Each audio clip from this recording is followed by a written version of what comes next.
Hi friends, good evening. The nomadic door নতুন একটি ব্লগে তোমাদের স্বাগত। আজকে আমাদের ডেস্টিনেশন রঙ্গারুন। রঙ্গারুন দার্জিলিং ডিস্ট্রিক্টের একটি ছোট্ট চা বাগান, যেটা বলা হয় ইন্ডিয়ার সবথেকে পুরনো চা বাগান সিন্স 1857। এই জায়গাটা কিন্তু সেঞ্চুয়াল ওয়াইল্ড লাইফ স্যাংচুয়ারির বেশ কাছেই রয়েছে। দার্জিলিং থেকে এটার ডিস্টেন্স 17 কিলোমিটার্স এবং বাগডোগরা থেকে বা এনজেপি থেকে সময় নেয় 3.5 আওয়ার্স যদি তোমরা রঙ্গারুন পৌঁছতে চাও। কার্শিয়াং থেকেও এটা যাওয়া যায়। রঙ্গারুনে আমরা স্টে করেছিলাম প্রকাশ আঙ্কেলের ইয়াং হোমস্টেতে। এখান থেকে তোমরা ঘন্টা দুয়েকের ডিস্টেন্সে ঘুরে আসতে পারবে Mungpoo, Jogighat bridge, Lamahatta, Teesta Triveni, lovers point, আর দার্জিলিং পৌঁছাতে পারবে মাত্র 1 ঘন্টায়।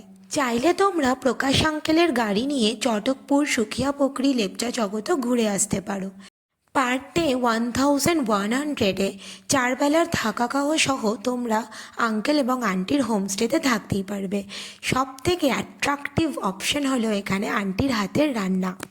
আমি কিন্তু সারাদিন ধরে প্রচুর আবদার করেছিলাম আর আন্টি সবই দিয়েছে আমাকে।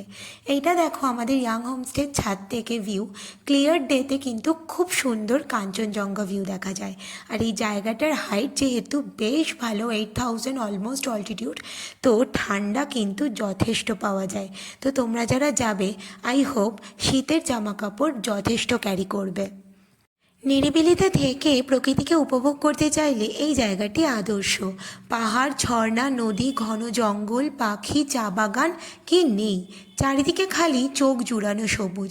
বর্ষায় চারপাশ যেন আরও বেশি সবুজ হয়ে থাকে। মেঘ এখানে সত্যি গাভীর মতো চড়ে। সবথেকে বড় পরিপাওনা এখানে খুব ভালো নেটওয়ার্ক পাওয়া যায়। আর অপোজিটের যে পাহাড়টা তোমরা দেখতে পাবে সেটাই কিন্তু দার্জিলিং পাহাড়।